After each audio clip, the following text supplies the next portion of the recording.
నమస్తే, welcome to KVR news 9 bulletin. ముందుగా headlines చూద్దాం. ఎమ్మెల్యే చిర్రి బాలరాజుపై చేసిన అసత్య ప్రచారం. ట్రూ ఆఫ్ పాయింట్ పత్రిక ఎండి పాదమూర్తి నాయుడు.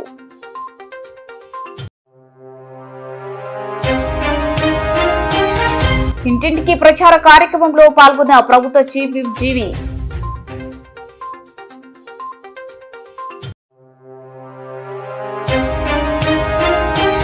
అమలాపురం పట్టణం ఏరియా హాస్పిటల్ వద్ద ప్రభుత్వ బాలికోన్నత పాఠశాలలో విద్యార్థులకు యూనిఫామ్ కిట్లు అందజేసిన మెట్ల రమణబాబు.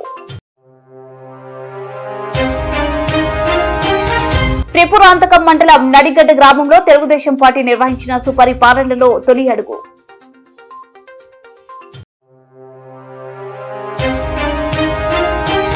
ఫోర్జరీ డాక్యుమెంట్లతో గాజుల రామారంలోని కొత్త చెరువును ప్రైవేట్ స్థలంగా చిత్రీకరించారు. ఇటీవలే పోలవరం ఎమ్మెల్యే చిర్రి బాలరాజుపై అసత్య కథనాలు, ఆరోపణలు చేస్తున్న ట్రూ పాయింట్ పత్రిక ఎండి పాదమూర్తి నాయుడుపై పోలీసులు తీసుకున్న చర్యలకు ఎమ్మెల్యే చిర్రి బాలరాజు హర్ష వ్యక్తం చేశారు.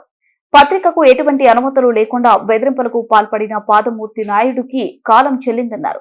గౌరవ ప్రధానమైన పాత్రికేయ వృత్తిని అడ్డుపెట్టుకుని పలువురిపై అసత్య ఆరోపణలతో పాటు కథనాలను ప్రచురించి బ్లాక్ మెయిల్ పాల్పడటం నిజమైన జర్నలిజానికి మచ్చ తెచ్చే విధంగా ఉంటుందన్నారు. ఇటువంటి బ్లాక్ మెయిలర్స్ వల్ల నిజమైన జర్నలిస్టులకు కూడా చెడ్డ పేరు వస్తుందని ఎమ్మెల్యే అన్నారు. సమాజంలో జర్నలిస్టులు ప్రజలకు, ప్రభుత్వానికి వారధిలాగా ఉంటారని, మంచి మంచి సమస్యలను వెలికితీసి సమాజానికి తోడ్పడాలని ఎమ్మెల్యే అన్నారు. అలాగే ఊరు పేరు లేనటువంటి ఒక వెబ్సైట్ ఇంగ్లీష్ పేపర్ 2 పాయింట్లో తప్పుడు కథనాలు ప్రచురిస్తూ, అలాగే ఉన్నవి లేనట్టుగా ఏజెన్సీ ప్రాంతంలో ఎన్నడూ లేనటువంటి భయంకరమైనటువంటి గంజాయి కానీ, అలాగే డ్రగ్స్ కానీ, అలాగే కోడిపందాలు కానీ, అలాగే బెట్టింగ్లు కానీ ఇలాగ నిర్వహిస్తున్నారని తప్పుడు కథనాలు ప్రచురిస్తున్నటువంటి ట్రూ పాయింట్ పేపర్ యాజమాన్యాన్ని ప్రచురించినటువంటి అతన్ని ఎవరైతే పాదమూర్తి నాయుడిని గత 2 రోజుల క్రితం అరెస్ట్ చేయడం జరిగింది. అరెస్ట్ చేసి కోర్టులో సబ్మిట్ చేసిన వెంటనే అతనికి 14 రోజుల పాటు రిమాండ్ విధించడం జరిగింది. ఇదంతా ఎందుకు చెప్తున్నానంటే, ఈరోజు పోలవరం నియోజకవర్గంలో సంవత్సర కాలంలో నియోజకవర్గాన్ని అభివృద్ధి పదంలో తీసుకెళ్తూ అభివృద్ధిని పరుగులు పెట్టిస్తున్నటువంటి ఎన్డీఏ కూటమి ఎమ్మెల్యేగా ఈరోజు పనిచేసుకుంటూ వెళ్తుంటే అది చూసి జీర్ణించుకోలేనటువంటి కొంతమంది వ్యక్తులు, అలాగే కొంతమంది నాయకులు, కొంతమంది సపోర్టర్స్ ఈ విధంగా ఒక అసంతృప్తి ప్రజల్లోంచి రావాలి, అలాగే అక్కడ అధిష్టానంలో కూడా చెడ్డ పేరు తీసుకురావాలని ఈ విధంగా 6 నెలలు బట్టి నెలకి 2 వార్తలు వేసుకుంటూ ఈ విధంగా తప్పుడు ప్రచారం చేస్తున్నటువంటి వారికి ఈరోజు చట్టపరమైన చర్యలు తీసుకుంటామని తెలియజేయడానికే ఈరోజు మీ అందరూ చూస్తున్నారు.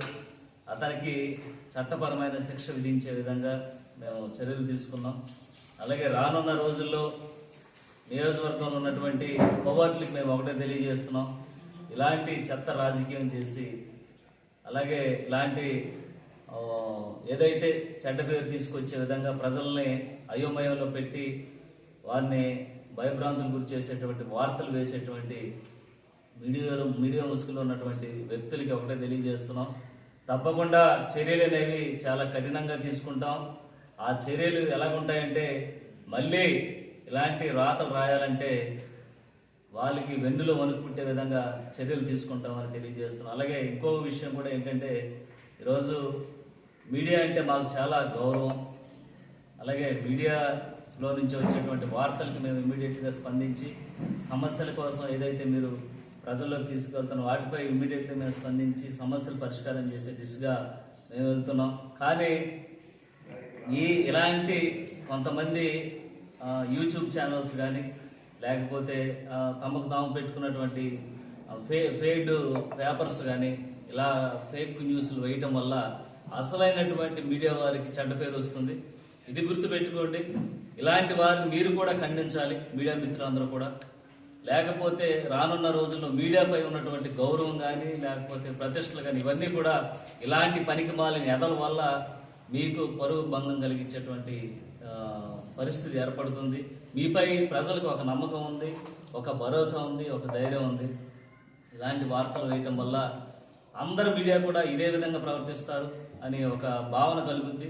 దయవుంచి అలాంటి వారిని మీరు కూడా కఠినంగా వ్యవహరించాలని మీడియా మిత్రులకు తెలియజేస్తాం. అలాగే ఈ మీడియా ముసుగులో కొంతమంది మీడియా ద్వారాగా డబ్బులు కూడా భారీగా దండుకునేటువంటి ఏర్పాటు చేస్తున్నారు. వారికి కూడా మేము తెలియజేస్తున్నాం, ఎవరన్నా సరే మీడియా రిజిస్ట్రేషన్స్ కాకపోయినా లేకపోతే తప్పుడు వార్తలు ప్రచురించినా ఇమీడియట్లీగా యాక్షన్ తీసుకోవడం జరుగుతుంది. అలాగే నియోజకవర్గంలో ఈరోజు మరొకసారి తెలియజేస్తున్నాం, ఇలాంటి పెయిడ్ ఆర్టిస్టులు కానీ లేకపోతే వెనకుండేటువంటి నడిపించేటువంటి ఎవరైతే నాయకులు ఉన్నారో వారిని తప్పకుండా శిక్షించేటువంటి ఏర్పాటు ఈరోజు ఎన్డీఏ కూటమి చేస్తుంది. ఈరోజు మేము సంవత్సర కాలంలో అభివృద్ధి చూసుకున్నట్లయితే ఈరోజు ఎన్నడూ లేని విధంగా సీసీ రోడ్లు కానీ, డ్రైనేజీలు కానీ, అలాగే తారు రోడ్లు కానీ, అలాగే నిరుపేదలకు ఇల్లు ఇచ్చేటువంటి విషయంలో కానీ, R&R ప్యాకేజీ విషయంలో కానీ ఇలాగా ప్రతి ఒక్కటి కూడా సంవత్సర కాలం 20 సంవత్సరాలు బట్టి చేయలేనటువంటి ఒక అసమర్థత ప్రభుత్వం నుంచి మేము ఈరోజు సంవత్సర కాలంలో ఇలాంటివి అభివృద్ధి చేసుకుంటూ వెళ్తున్నాం. అలాగే ఈరోజు ప్రజా సమస్యలు చూసుకున్నట్లయితే మన కాన్స్టిట్యున్సీకి సంబంధించి సుమారు 300 మంది బీజీఆర్ఎస్ చేసుకుంటే 270 మందికి సమస్య పరిష్కారం అయింది. ఇలాగా అనేకమైన సమస్యలు ఈరోజు మా ఆఫీసులో పొద్దుట 6 గంటల నుంచి సాయంత్రం వరకు అందుబాటులో ఉన్నంత వరకు అక్కడ ఉన్నటువంటి, అలాగే ట్రూ పాయింట్ ఒక వెబ్సైట్ సంబంధించి పాదం మూర్తి నాయుడు అనేటువంటి వ్యక్తి మీ న్యూస్లు వేయకుండా ఉండాలంటే 2 న్యూస్లు వేసిన తర్వాత మా వాళ్ళని అప్రోచ్ అవ్వడం జరిగింది.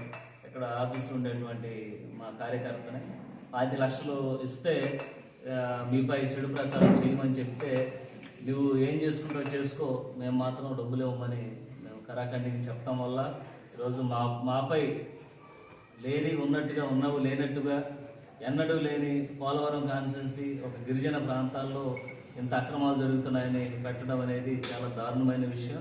దీనిపై మేము చట్టపరమైన చర్యలు తీసుకుంటామని చెప్పాం. అలాగే మేము ఈరోజు అతన్ని చట్టపరమైన కేసులు పెట్టడం జరిగింది. దానికి సంబంధించి అన్ని కేసులు కూడా రుజువయ్యాయి. అతను మమ్మల్ని డబ్బులు డిమాండ్ చేసేటనేటువంటి విషయం కూడా రుజువైంది. దానికి ఈరోజు అతనికి 14 రోజుల పాటు రిమాండ్ విధించడం జరిగింది. అలాగే అతనిపై మేము రానున్న రోజుల్లో పరువు నష్టం దావా కేసు కూడా వేస్తున్నాం. తప్పకుండా ఇలాంటి వారిని కఠినంగా శిక్షించాలి.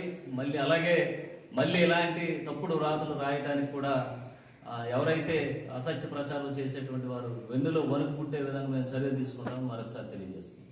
వినుకొండ పట్టణం 17వ వార్డు కొండమెట్ల బజారు వరసిద్ధి వినాయక టెంపుల్ ప్రాంగణం నుంచి సుపరిపాలనలో తొలి అడుగు ఇంటింటికి ప్రచారం కార్యక్రమంలో ప్రభుత్వ చీఫ్ విప్ జీవి ఆంజనేయులు గురువారం పాల్గొన్నారు. ఈ ప్రచార కార్యక్రమంలో భాగంగా జీవి స్థానిక ప్రజలతో మమేకమై ప్రభుత్వ సంక్షేమ పథకాలు, అభివృద్ధి కార్యక్రమాలను వివరించారు. ప్రజల సమస్యలను అడిగి తెలుసుకున్నారు. సుపరిపాలన లక్ష్యంగా ప్రభుత్వం తీసుకుంటున్న చర్యలను ఈ సందర్భంగా ఆయన ప్రజలకు తెలియజేశారు. ఈ కార్యక్రమానికి డీసీసీబీ చైర్మన్ మక్కెన మల్లికార్జునరావు, అధికారులు, నాయకులు, కార్యకర్తలు, ప్రజలు పెద్ద సంఖ్యలో పాల్గొన్నారు. అమలాపురం పట్టణం ఏరియా హాస్పిటల్ వద్ద ప్రభుత్వ బాలికోన్నత పాఠశాలలో ఆంధ్రప్రదేశ్ రాష్ట్ర కూటమి ప్రభుత్వం ఏర్పాటు చేసిన సర్వేపల్లి రాధాకృష్ణన్ విద్యామిత్రలో భాగంగా స్కూల్ యూనిఫామ్, షూ, బ్యాగులు మున్సిపల్ కౌన్సిలర్ అసెట్టి కనకదుర్గ అధ్యక్షతన ముఖ్య అతిథిగా రాష్ట్ర తెలుగుదేశం పార్టీ కార్యనిర్వాహక కార్యదర్శి మెట్ల రమణబాబు పాల్గొని విద్యార్థులకు కిట్లు అందజేశారు. ఈ కార్యక్రమం విద్యా కమిటీ మరియు పార్టీ నాయకులు, కార్యకర్తలు అధిక సంఖ్యలో పాల్గొన్నారు. త్రిపురాంతకం మండలం నడిగడ్డి గ్రామంలో తెలుగుదేశం పార్టీ నిర్వహించిన సుపరిపాలనలో తొలి అడుగు కార్యక్రమానికి ముఖ్య అతిథులుగా విచ్చేసిన ఎర్రగొండపాలెం నియోజకవర్గ టీడీపీ ఇన్ఛార్జ్ గూడూరు ఎరిక్షన్ బాబు, పరిశీలకులు నాదెండ్ల బ్రహ్మం చౌదరికి బ్రహ్మరథం పట్టిన గ్రామ ప్రజలు, టీడీపీ నాయకులు, కార్యకర్తలు.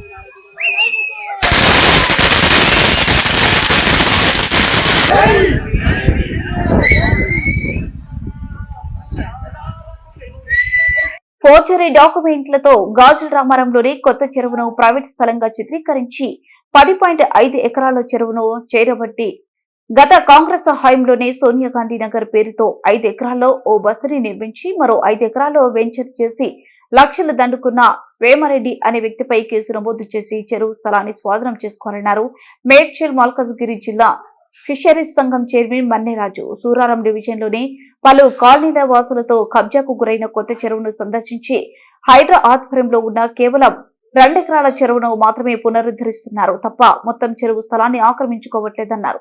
రాష్ట్ర ప్రభుత్వం రాబోయే తరాల జనరేషన్ కి తగ్గట్టు ఉన్న ప్రభుత్వ స్థలాలను పరీక్షించి చెరువులు, కుంటలు, పొలాలను కాపాడి వారికి అందించాలని డిమాండ్ చేశారు.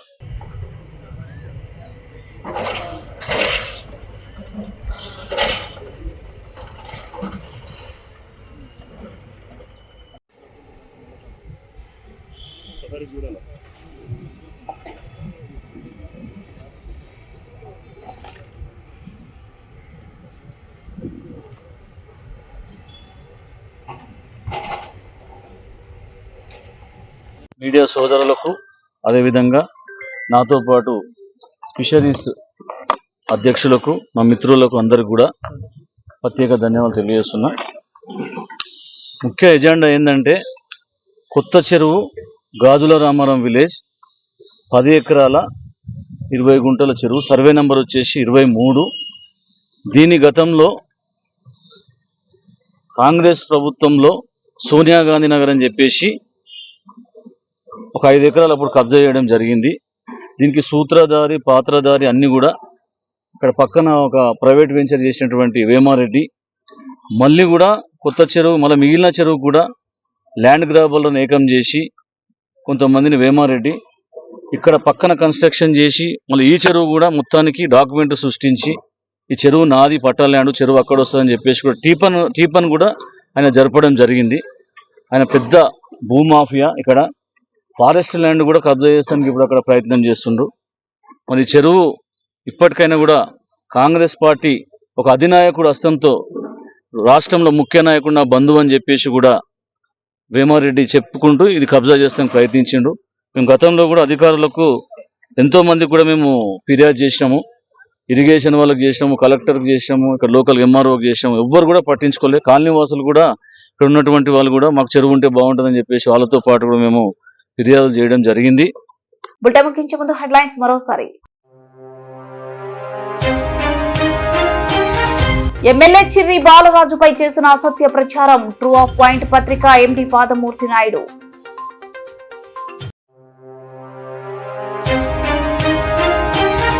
ఇంటింటికి ప్రచార కార్యక్రమంలో పాల్గొన్న ప్రభుత్వ చీఫ్ విప్ జీవి.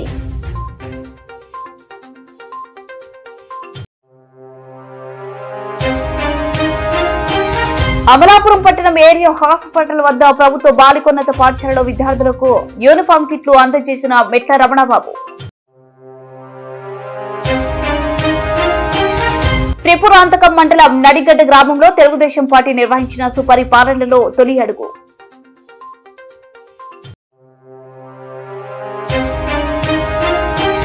ఫోర్జరీ డాక్యుమెంట్లతో గాజుల రామారంలోని కొత్త చెరువును ప్రైవేట్ స్థలంగా చిత్రీకరించారు.